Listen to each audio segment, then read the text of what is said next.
Hello and welcome everyone. My name is Malcolm Maestrel and I'm a Membership Services Coordinator with IAAP. Thank you for joining us for today's webinar, Alt Text, Everything You Need to Know Beyond Just 99 Red Balloons. Before we begin, we have a few general housekeeping items to go over. Closed captioning is provided. To enable closed captioning, select the CC icon at the bottom of your Zoom screen. The stream text links for English, French, German, Spanish, and Swedish will be posted in the chat as well. Sign language interpretation is also provided. Microphones are muted to prevent any background noise or disruptions. Please post your questions in the Q&A. The chat will be monitored for general dialogue and technical issues. Today's webinar will be recorded and available in our webinar archives, and we will send out a copy of the recording and presentation to everyone who registered. And now I would like to turn today's program over to our presenter, AmyJune Hineline.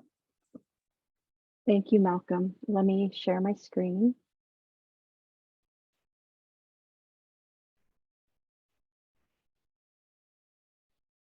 Everyone should be seeing my slide deck. I am going to post in the chat a link to my slide decks in case people need it to follow along. There are some great links at the end for tools and resources. I don't believe this is kind of ironic, but I just switched it over to a different slide deck, and not all of my images have alt text on them yet. So that's a work in progress. And I know that's really bad because this is a whole webinar on alt text, but sometimes we're human and we make mistakes. So housekeeping, there's lots of images in the slide deck. I love cheesy 80s music, so all different kinds. So, you know, you might have some strong sighs in there when I come across some of the images.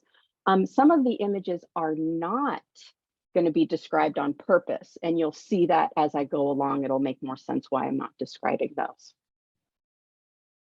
My name is AmyJune Hineline. I am currently on the editorial team for opensource.com. I'm a hospice nurse by trade, so I understand the difficulties that some folks face trying to access digital assets. I came into tech about 7 years ago, and when someone told me that folks could make websites accessible and they didn't, I was like, well, I guess I know what niche I'm going to go into. There's a QR code here. If you want to connect with me on LinkedIn, my handle everywhere is Volkswagen Chick, across like Drupal or LinkedIn or Twitter, and I'll have the QR code up at the thank you slide as well. This is a picture of Spot, my white and gray tabby cat. His name is Spotty McSpots-a-lot. We call him Spot for short. I like to include him in the slide deck because he likes to code and lay on my keyboard. So if there's any typos, we'll just blame him. And of course, I couldn't not mention Pantera. She doesn't code with me. We don't see her very often. It's like she's a ninja. You know, here's a picture of where I think she always lives on her cat perch, but I never see her. So what are we going to talk about today? We're going to loosely, really quickly talk about what is accessibility because I don't want to assume anyone's knowledge base or skill level. So we'll go over some terms and definitions, and then we'll go over different image types. And then we'll move into some fun alternative text examples. And if we have time, I want to do a little bonus about how I feel about slideshows or carousels. So terms and definitions, there's a lot up here on this slide, and this is one of the reasons why I gave the link to the slide deck in the chat. There is a link at the bottom that takes you to the International Web Accessibility Standards because this is a global presentation.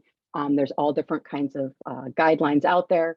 So familiarize yourself with the ones that are pertinent to you. But remember, we live in a global society, and all of the rules could apply to your digital assets. The World Wide Web Consortium, sometimes we see that as W3C, has developed web content accessibility guidelines for us. We sometimes see this shortened as WCAG, or people pronounce it WCAG. And these are to normalize how we measure accessibility internationally. Its goal in being developed was really to provide a single shared standard for web content accessibility to meet the needs of all different sorts of folks, individuals, organizations, governments internationally.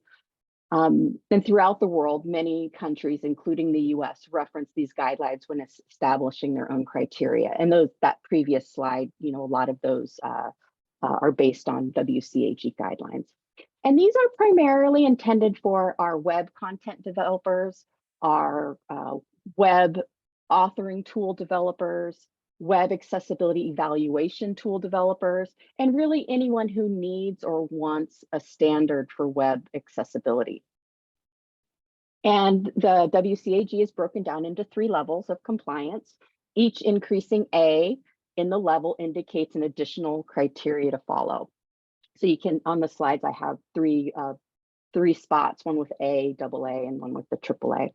The level A is minimal compliance. If your website does not meet at least this level, it means it's really challenging for people who live with disabilities to use your assets or your website. That AA indicates an acceptable compliance. Then I'm going to use acceptable pretty loosely. It means that your website is usable and understandable for the majority of people with or without disabilities. And then we have that, AAA. This is our optimal compliance, which means that our assets are accessible to as many users as possible, the maximum amount of users. And it really indicates the highest level of usability with your website. So there's, WCAG covers all different kinds of guidelines. We're talking about images today, so I wanted to talk a little bit about the guidelines that pertain to images. And I only have a few of them up here. And I want to remind folks too that these guidelines are always changing. There's going to be additional guidelines here in a couple of months as we go from 2.1 to 2.2 standards. So we're going to talk about non-text content. This means that all of our content needs to be presented to the user in an alternative way. They need to be able to access the same information that you've presented visually. If you've presented images that have text in them, you need to be able to provide that text to the person as well, because remember, our screen readers don't read those images of text. We have to provide that text. And these success criteria really benefit people who are who live with low vision or no vision and are blind, folks who use assisted technology, screen readers, mobile phones. I'll talk about assisted technology in a little bit. This can help people who don't always perceive visual content well. Think about people who have poor data plans or have images turned off in their browsers. And then it also benefits you because your images are now in text form, and that can help you with your search engine optimization. POUR, P-O-U-R, are 4 high-level principles that describe accessibility. Perceivable means the user can identify the content and interface by means of their senses. Operable means that a person can use the buttons, interactive elements, any way they can successfully use those controls. Understandable, this means that people should be able to understand and comprehend your content and learn and remember how to use your interface. And then robust, this has a lot to do with the talk today, because we want to be able to have our users use whatever technology they want to interact with our websites. This can be online documents, multimedia, any other informational formats. I'm hard of hearing. And sometimes when I've switched companies, I've asked for captioning, especially like pre-pandemic. and captioning wasn't provided for me. I was told I was an edge case. So I really like this quote. When you call something an edge case, you're really just defining the limits of what you care about. So I want to break down those POUR principles a little bit more. We want to make sure that it's easy to see, so we accommodate visual needs. The Center for Disease Control reports that 12 million people in the United States who are 40 years and older have some sort of vision loss, and 1 million people who are blind. But remember, there's other things to take into account too. There's things like glare on a screen or cracked phones. I have a picture of Stevie Wonder looking cool in a red suit with his sunglasses here. We want to make sure that our users can easily interact with our assets. So we want to accommodate motor needs. You know, people can live with Parkinson's or maybe paraplegia from ALS, or maybe they've had an accident. But also it's for folks who might be handling a baby on a city bus, you know, and only having one arm with the baby and one hand and a thumb scrolling the mobile phone. Here we have the drummer from oh crud, Def Leppard. He's one-armed, so I wanted to highlight how they accommodated his needs in a physical world. We want to make sure it's easy to hear, so we accommodate auditory needs. You know, when we address these needs, we help people who are in noisy environments, as well as our deaf and hard of hearing friends. Here's a picture of the Beastie Boys with a big boombox in front of them. And then the last POUR concept is make sure that it's easy to understand, so we accommodate cognitive needs. You know, this can be people who are distracted or have a difficult time focusing. Here we see Peter Gabriel with a train moving in front of him. You know, he's highly distractible by everything that's around him. So I want to define AT, which is assistive technology. This is technology that allows and really empowers users who live with low vision or maybe cognitive and learning disabilities. It allows them to access information and maintain privacy too. It removes a barrier to the internet or digital information. So I'm going to go through a couple of different, more common types of assistive technology. We have screen readers. These are used to listen to the content of a web page. We have a picture of a computer with a set of headphones next to it. And what this does is it converts text to speech. We should keep in mind that screen readers can be used along with visuals on the web page for folks with cognitive challenges too. Screen magnification software. I don't think it's just me, but every year I seem to hit another Command++ to make that font size a little bit bigger. And screen magnification is true to its name. It magnifies the text on the screen. It's easier for us to read, especially if we live with partial sight impairment or astigmatism, or maybe blurred vision. Maybe we've left our glasses behind somewhere. But screen magnifiers also have text-to-speech functionality as well. There's a pair of glasses in front of a computer screen here. And some common alternative input devices, you know, these are an alternative to, for lack of a better word, typical mouse and keyboard interaction that lots of folks think about, how people interact. These are for users with physical or cognitive impairments. They include things like head pointer, motion tracking or eye tracking, speech input devices, large print and tactile keyboards, single switch entry devices. You know, those can be on the end of a pole for someone who can only use, like they're maybe living with paraplegia and use their mouth only. This is a picture of a refreshable Braille display. You can see that as you type or as things are read, that the Braille dynamically changes. Virtual reality. VR comes with new chances to include people with disabilities and makes gaming, for one, more accessible. However, it adds problems that can occur in games, you know.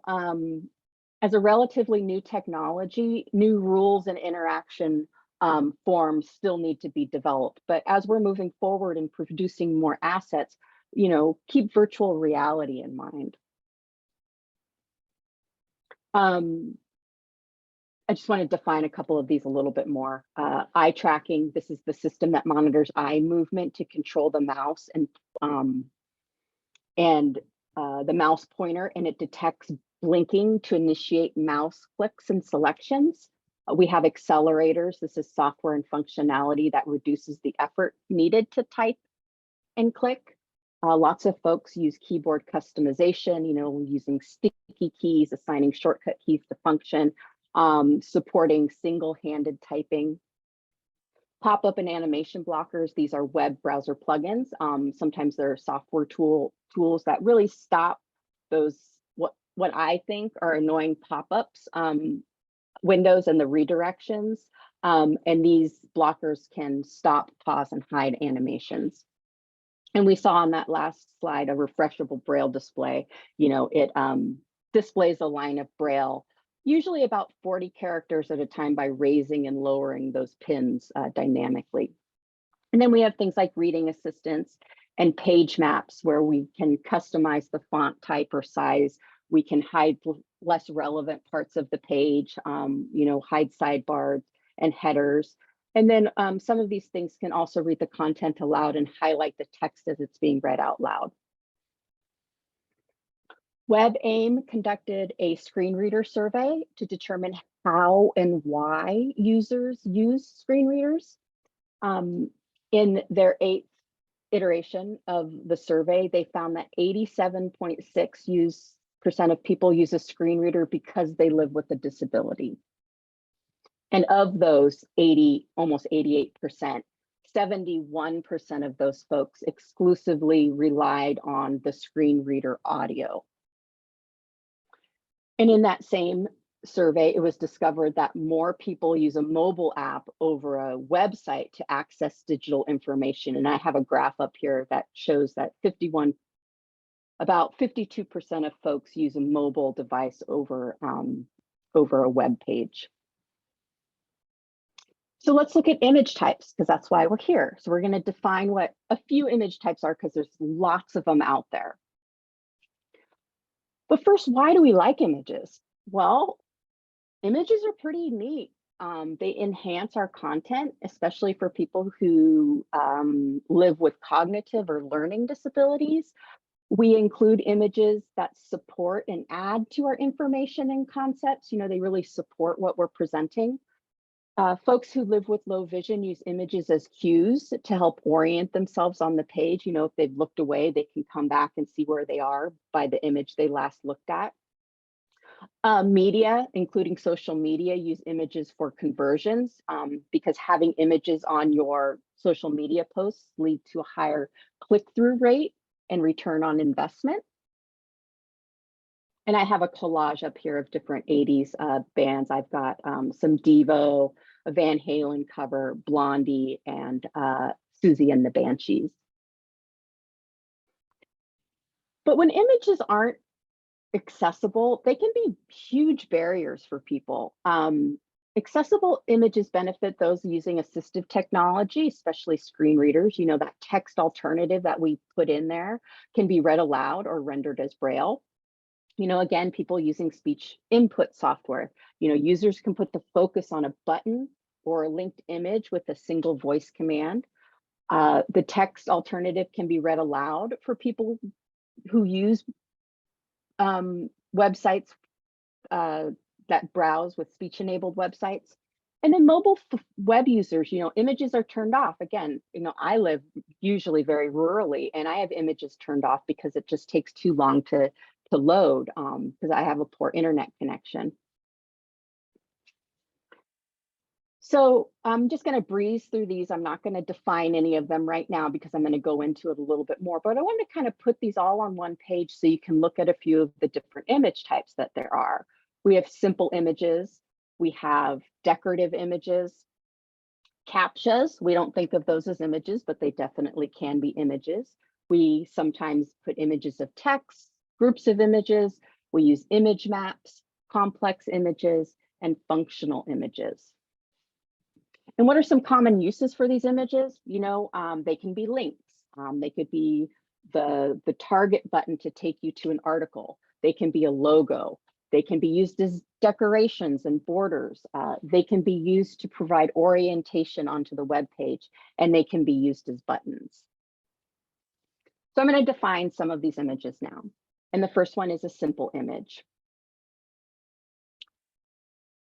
They're images that convey simple information, and sort of, I just realized I didn't really give a definition of what alt text is.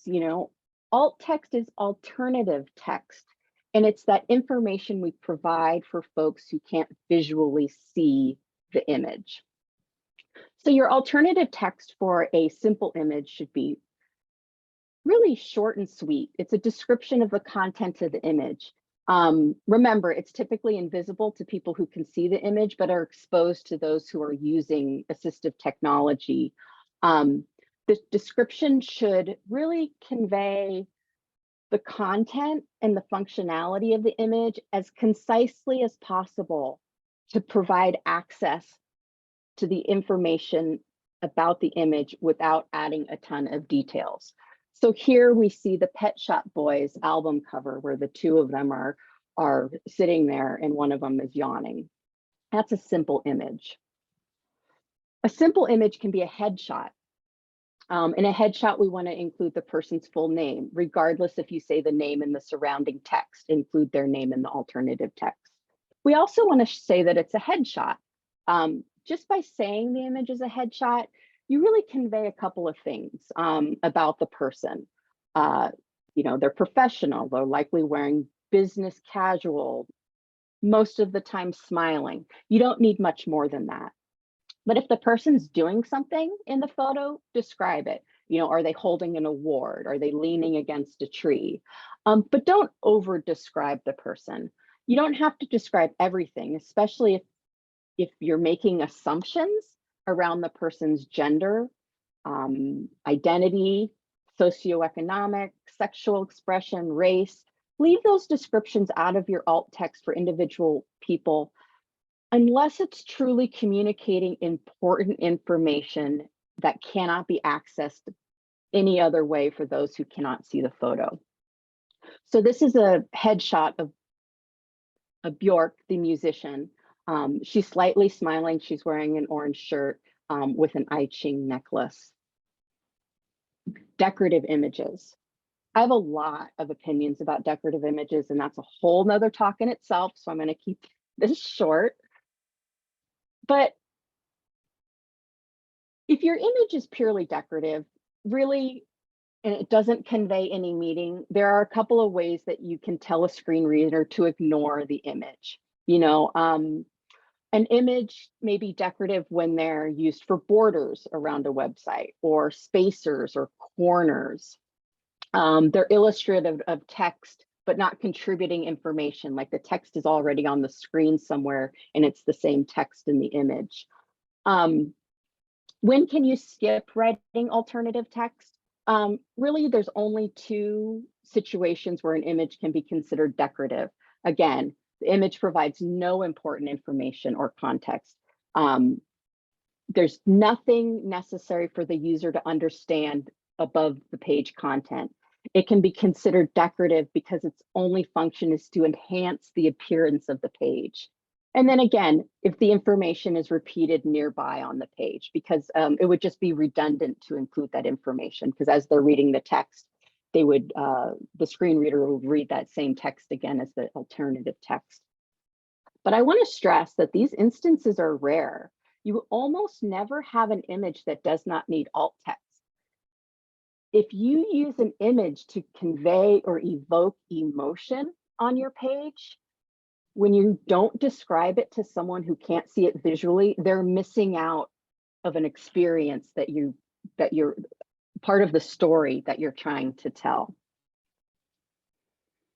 So how we would describe this image. This image is purely decorative. It's not informative. It's a border around stationery. It's musical notes around stationery. And again, this isn't necessary to the content because it's just the border. Images of text. So let's look at this image. Think about how you would describe this image.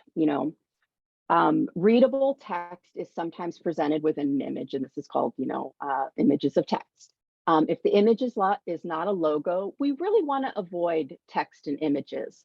If you do use images of text, the text alternative should contain the same words as in the image. Because if you think about it, using actual text is so much more flexible than images. You can resize it without it becoming pixelated and losing clarity. The background and the text colors can be modified to suit the needs of the preferences of the users. If they have certain CSS rules in their browser to make it easier for them to read.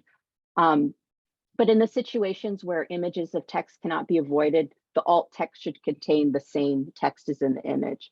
So here we have the best of 80s music, the top 100 greatest hits of the 80s with a Walkman with headphones on. Logos, a lot of times have images of text in them. Every logo needs alternative text. We want to say that the image is a logo. Assistive technology doesn't understand the difference between logos and other images. So using the word logo can sometimes explain and help the user understand the purpose of the image.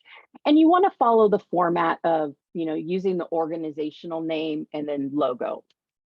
But we also want to include any text in the image. Like any other types of images, your alt text must include all the words in the logo, as the screen readers might not have access to that text otherwise. So here we have MTV logo. It's the M with the TV with music television underneath it. There's an interesting thing about logos though. Is your logo also a link? If your logo is a link, we also need to follow best practices for linked images as well, which is to include where the link is going. And I talk about this a little bit more in functional images. Groups of images. If multiple images convey one single piece of information, the alternative text for one image should include and really convey the information for the entire group of images. We have a Fugazi album cover up here with a star rating of 4.7 out of 5 stars. And I just want to clarify that I don't agree with that star rating. It's really a 5 out of 5 stars. But this is to describe how you would write the alternative text for star rating. There's 5 images. We have 4 stars filled all the way in. And then we have that 5th star with a portion of it filled in. So the text alternative for the first image would say rating 4.7 out of 5 stars. And then all of the other images would have an empty alt attribute. Again, it's really a 5 out of 5 album. I'm going to take a moment and take a drink of water.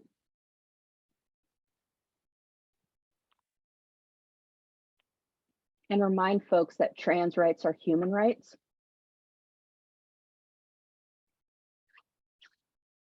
CAPTCHAs. We see these, but do we know what they mean? CAPTCHAs is an acronym for completely automated public Turing tests to tell computers and humans apart. Quite a mouthful, so that's why we say captions. It's really a type of challenge used on a website to determine if the user is a robot. They confirm that we're human. When CAPTCHAs first came out, the first series of CAPTCHAs were very inaccessible. Remember, not everyone can see the screen. We can't provide alt text on a CAPTCHA because that defeats the purpose of weeding out the machines, because then they're able to parse it. So I have a screenshot of a CAPTCHA up here, one of the very first ones, where it says guns and roses sucks, because that's the truth. But this was really hard for our first CAPTCHAs for some people to get past these. They've evolved over time. And some of them have evolved into this kind of grid where you have a grid of images and you identify a certain type of image. And again, Remember, not everyone can see the screen. We want to offer alternatives to CAPTCHAs that are accessible for your entire audience, including people with vision, hearing, and neurocognitive disabilities. So make sure, really to avoid user input, if possible, don't just provide one single mechanism for a CAPTCHA, provide alternatives. Have simple questions, even just a checkbox that says, "Are you human?" Complex images. These are graphs, charts, diagrams. They're really images that contain too much information to really be effectively described using our alternative text. Instead, we can describe these images using long description. Long description's a more detailed description that provides equivalent access to the information on the page. Sometimes what this looks like is going to another page that has the long description on it. Also, you can convey that information in the text around the image. The question to ask yourself with these complex images is, given the current context, what information is the image intended to communicate? That same information needs to be provided to people who are unable to see it. So this can include any structural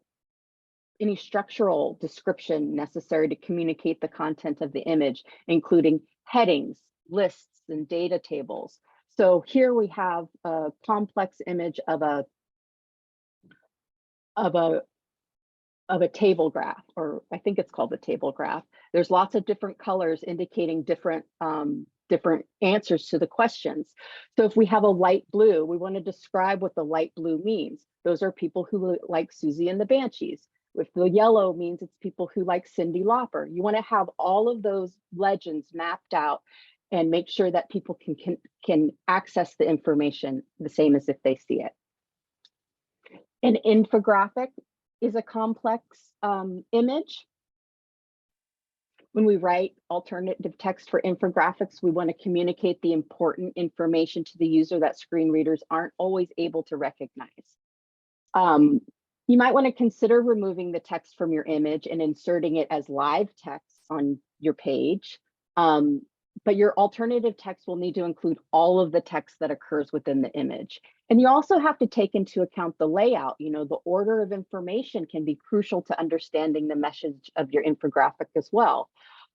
Describe the layout of your graphic, such as where the text is placed in relation to the image, in addition to the whole of the content. Here we have a band poster for the Descendants. At the top, it shows where they will be playing. Face to Face is opening with the Descendants. It lists who the special guest is, and then it has a picture of Milo looking at the cracked mirror. And then along the side, which we don't see, it describes the rest of the bands that are playing, along with directions and rules of the venue. Again, anything that is written out needs to be in that alternative text. Functional images. There's rules around functional images. I'm not going to read all of these to you. There's that link to the slide deck, but we want to make sure that all the non-text content is presented to the user in a way that's equivalent. We convey the same purpose. Links. If we have links in our images, we have to remember the guidelines around links. Make sure the purpose of the link is clear and that the user understands that it's a link and that it takes them somewhere. Provide a mechanism to allow the purpose of each link to be identified. Make sure that the link is identified in a human readable way instead of a URL. And again, this isn't a talk about link alternative text. This is about image alternative text. But if your image is a link, please do research about what you need to do to identify links as well. We have image maps. Our Google Maps, our Apple Maps, they contain multiple clickable areas. This can be organizational charts. It can be park maps. It can be decision trees. The text alternative for an image that contains all of these multiple clickable areas should provide an overall context for all of the set of links. So linked images require alt text no matter what, and involve a few additional considerations for accessibility.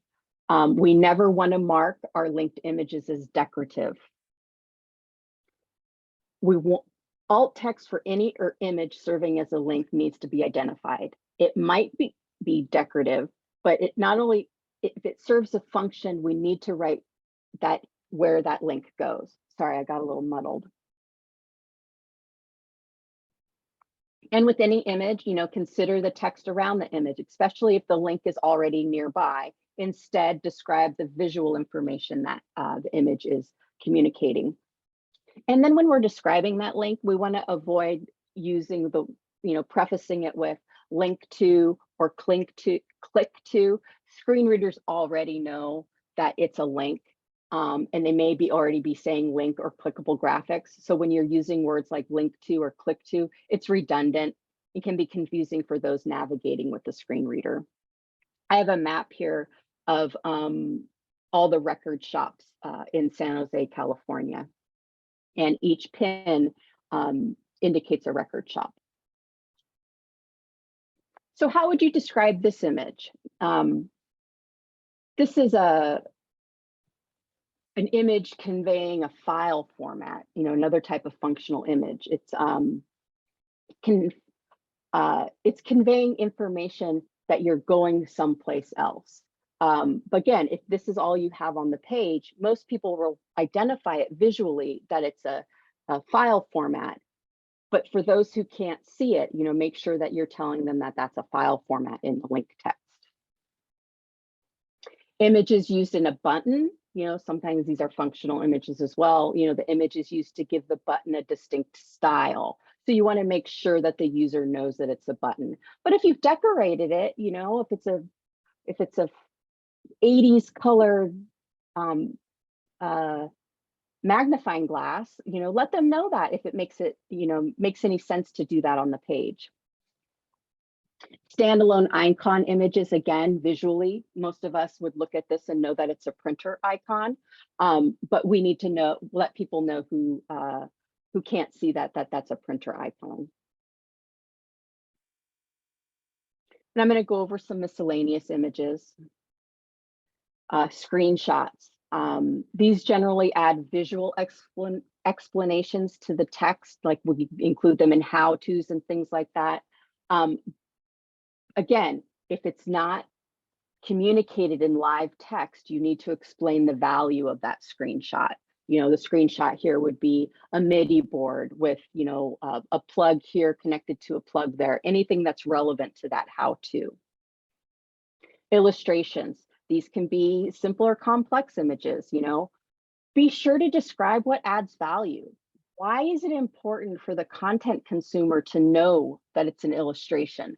So we have Madonna here in an illustration, and this was on display in a museum, illustrations of all the different people. But it's important to note that it's an illustration in some instances. Some do's and don'ts. So we'll start with the don'ts. We don't want to begin with image of or picture of. Again, our consumers most likely already know that they're on an image. Don't use the file name as your alternative text, screenshot.jpg. The technology will read the file name, and that isn't very helpful, especially with something like, Apple image number 3 or screenshot.jpg. You don't want to be too wordy. You don't want to over describe. We also don't want to rely on artificial intelligence. It doesn't usually get it right. You can play around with alternative text relying on AI, but make sure you go back and you do some editing for it. When we have a decorative image, we don't want to use a space in our alternative text. We just want to use the null, which is 2 quotes. That way the screen reader knows to skip over it. If you just have a space, what will happen is the screen reader won't read anything and your users might be confused. We also don't want to add emoji icons in our alternative text or ASCII art. In alt text, we want to make sure we use plain text free of symbols and icons and any weird special characters, because that might confuse someone who's using a screen reader. But what we do want to do is we want to make sure that we describe the purpose of the image. This could be the location, what colors are important, what feelings or emotions are being evoked. Are there people present? Are there animals present? Are there objects present? Is there a barn? Anything that's actively happening. And the WCAG documentation is sort of a one-size-fits-all guideline for authoring image descriptions, but we do need to keep in mind that descriptions need to be responsive to the context in which the image is found. So not all descriptions are created equal. There are times when this is an image of a woman walking across a field. Other times it might be a woman walking across a field with smoke from explosions in the background. Another example would be a group of animals standing in a field as the alternative text. And then it might be that there's animals standing in a field that are looking bored.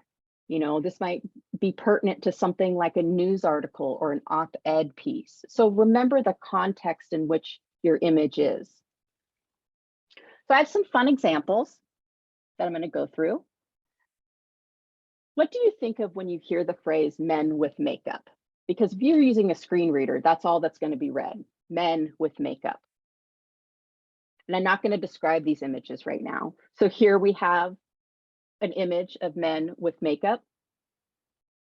And here we have another image. But if we think about our alternative text and what we're trying to convey, that first image really is the faces of the music group Kiss in their stage makeup. Whereas the second image is David Bowie with a red and blue lightning bolt on his face. They're both images of men with makeup, but very different. So we have Rio.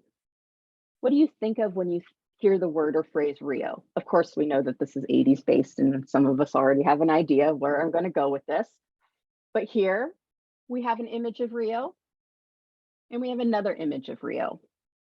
So that first one can be described as the iconic statue of Christ the Redeemer, looking over the city of Rio de Janeiro. And then that second one is Duran Duran's album cover, Rio, by the artist Patrick Nagel. Both Rios, both very different. Dead bug. What do we think of when our screen reader reads that? Dead bug. We have this dead bug, and then we have this dead bug. But when we add the alternative text, you know, a bug on a leaf carrying a stick of dead bugs on its back, it's very different than a Volkswagen Beetle with a Grateful Dead logo on its hood. Again, both dead bugs. Paul Revere. First image of Paul Revere, and our second image of Paul Revere. So we have a statue of Paul Revere on his horse in the park as our first image. But then our second image is the Def Jam record of the Beastie Boys song Paul Revere, and it's the new style. We see a black record there. Both Paul Reveres, both very different. Flock of seagulls. Here's our first flock of seagulls, and here's our second flock of seagulls. When we add the alternative text, that first image is a flock of seagulls flying against a bright blue sky. And I use the word bright blue here because it's very catching and it evokes an emotion. You know, the day is clear. And then we have this flock of seagulls. You know, this is the band Flock of Seagulls posing with their 80s style clothes and hairstyles. Talking heads. So here's one set of talking heads, and here's the other. Add the alternative text, and we have two newscasters sitting at a desk with Channel 4 news screen behind them. But really what we wanted to see was the band members of the talking heads standing together looking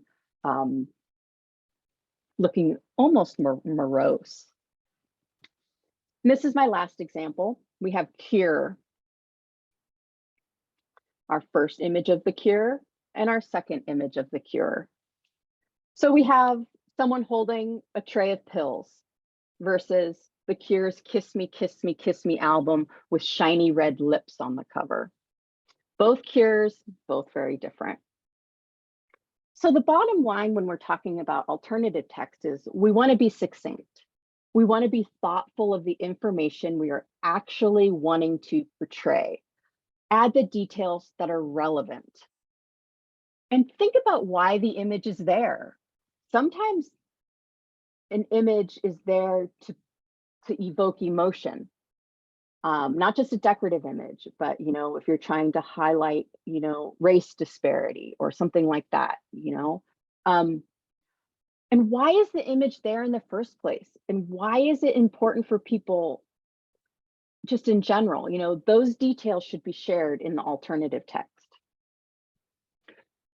We have 15 minutes, so I'll go into this is just my little spiel about how I feel about slideshows, because there's images in slideshows and they're first and foremost, but the first rule of slideshows really is to not use slideshows.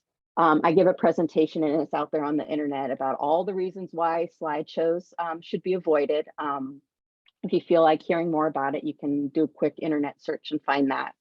But again, the first rule of slideshow is not to use slideshows.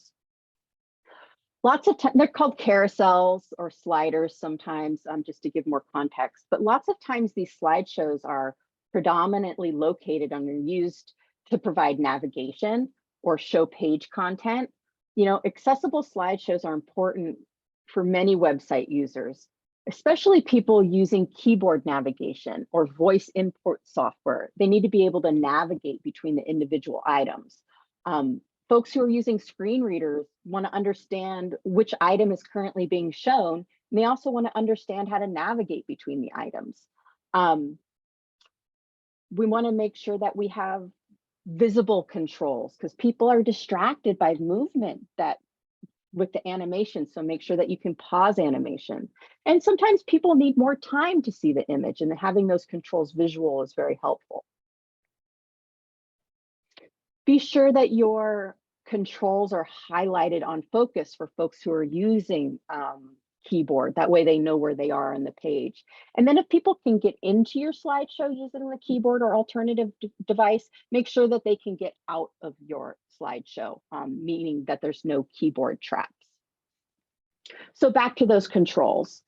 Be sure the controls are visible. Remember size and color, and take into account that the background color can change. So you can have a black image one time, a green image the next. So keep in mind with those, with the colors of your controls. You want to provide really generous touch targets for people who are maybe using their mobile devices. Again, use the same rules for alternative text. Describe your images. This image here has a couple of sets of controls that are visual. There's some up at the top that they're a light gray over a not so light gray, very hard to see. But there's also a touch target at the bottom left-hand side. It's so small you can barely see it. And imagine if you're like the mom on the city bus holding the baby with your one hand on your cell phone, how are you going to get to that small touch target? We want to make sure that you have a reasonable alternative to the slideshow. The slideshow doesn't need to function if people have their images turned off or their style sheets disabled, but the content needs to be available. So here we see that there's a sunset across the top, and then we have individual images on the bottom that you can select to go to images. And I want to highlight this because you have to make sure that the content is available, because here we have a slideshow where the style sheets are turned off or the images are turned off, and without alternative text, we have no idea what this is representing. It's just a bunch of gray squares. So be sure to have a reasonable alternative to the slideshow.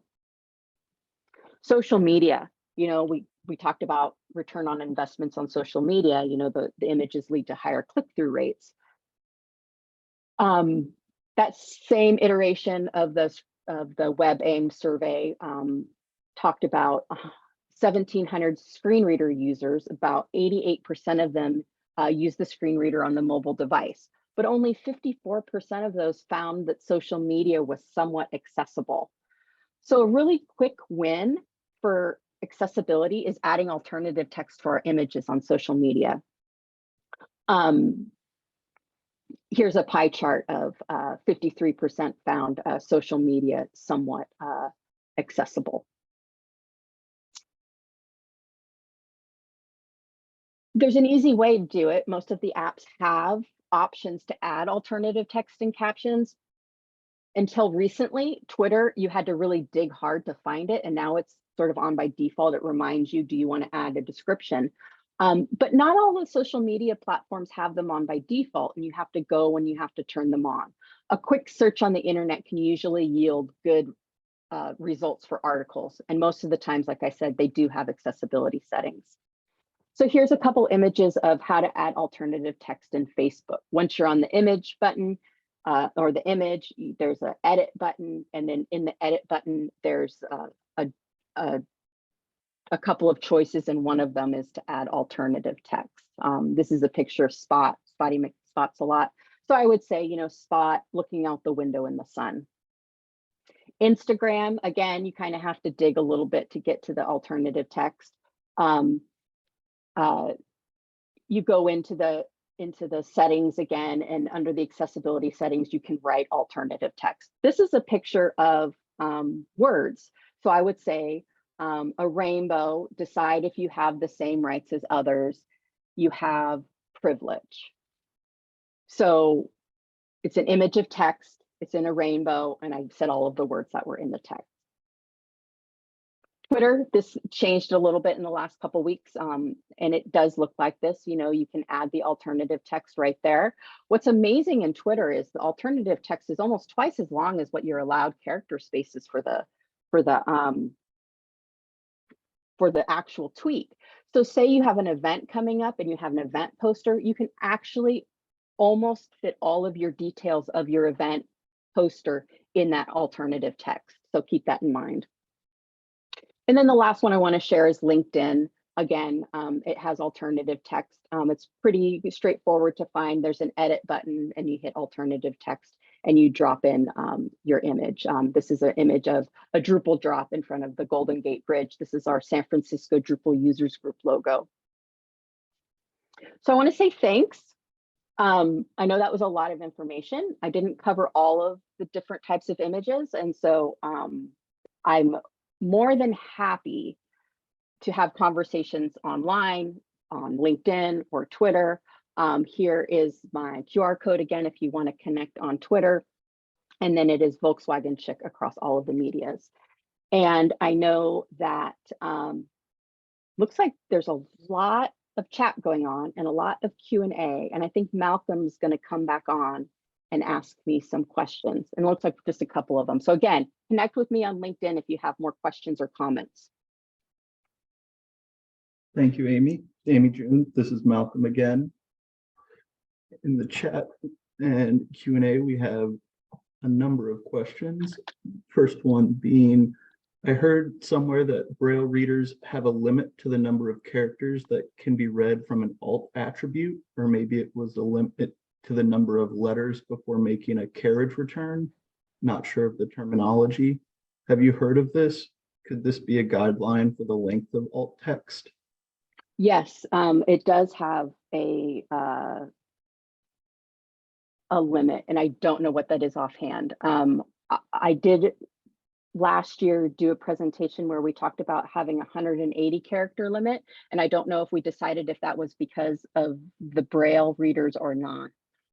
But again, that comes down to a lot of times, you know, if you have your lengthy alt text, you might leave some users behind because they might get bored of what you're saying. But there is definitely a limit on the amount of linked text for the Braille readers, and they only display 90 characters at a time to reading. So that carriage return might have to do with how many is displayed dynamically at a time. Thank you. This is Malcolm again. a couple related questions in the chat. I would love to have some guidance on alt text for describing a person's sex, skin color, presumed race, etc. for those times when it's important to convey that. Any resources for that would be appreciated. And related to that question, when leaving out that information, would you say person leaning against tree rather than woman leaning against tree, for example? So there's all sorts of opinions of this. I try to stay a little bit neutral. Going back to that first question about how you would describe someone's race or sexuality, first of all, we don't want to make any assumptions or stereotypes. You know, we want to make sure that we are conveying the information as truthfully as we know, and that we're conveying the information because it's important. You know, if you're doing an op-ed piece about, you know, racism on campus, and you have someone who's a Black woman, you know, that's an important detail at that time. It's a Black woman with a megaphone in front of a crowd of mostly Black people, you know.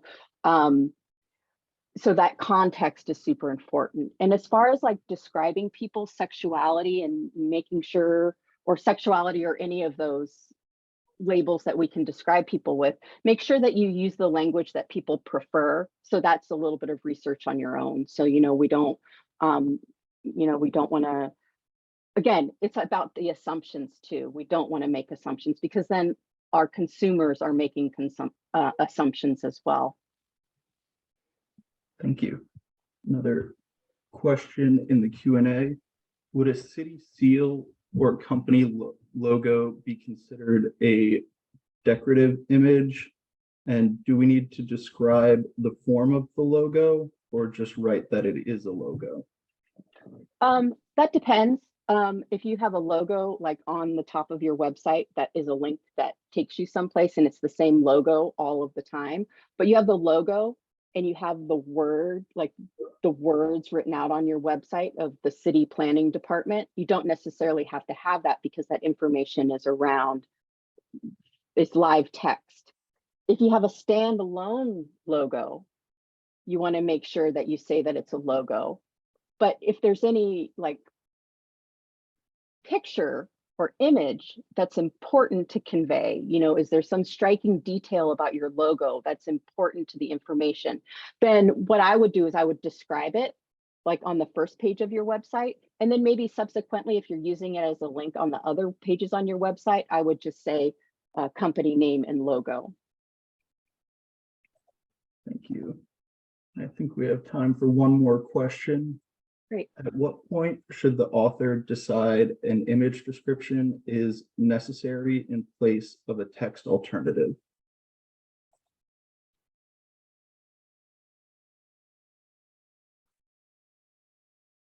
If an image, can you repeat that one? At what point should the author decide an image description is necessary in place of a text alternative? Okay, so I'm thinking what they're asking is if it's live text versus having it on the alternative text. So the alternative text, maybe it's too long and lengthy, or maybe it's redundant of the information around it. You would have that live text if it's an image of a text, you know, if it's a signpost that says, you know, stop and go, you don't necessarily need to say that if you have that around it. If it's an image of a block quote instead of an actual block quote, you would want to maybe put that in the live text around it too, because it's too lengthy for that alternative text. I'm not sure I quite understand the question. So if that person wants to reach out to me and clarify a little bit more, I'll be happy to have a conversation. Thank you very much. I'm going to start sharing my screen again. And I want to thank AmyJune for such a lovely and informative presentation today. It was great to see so many questions in the Q&A and the chat. I also want to thank our sign language interpreter, Miriam, for such a great job today, and our captioner, Heather. Thank you both. For upcoming IAAP webinars, we have on October 4th in our digital accessibility series, top accessibility considerations for design and content teams. On October 6th in our built environment series, accessibility, public right-of-way, and active transportation. And then again on November 15th in our digital accessibility series, an accessibility checker that should be part of your toolkit. And also on September 23rd, we have the Celebrating the Web Accessibility Directive second anniversary event. So thank you again to AmyJune and our support team. And I hope everyone has a lovely rest of their day. Thank you.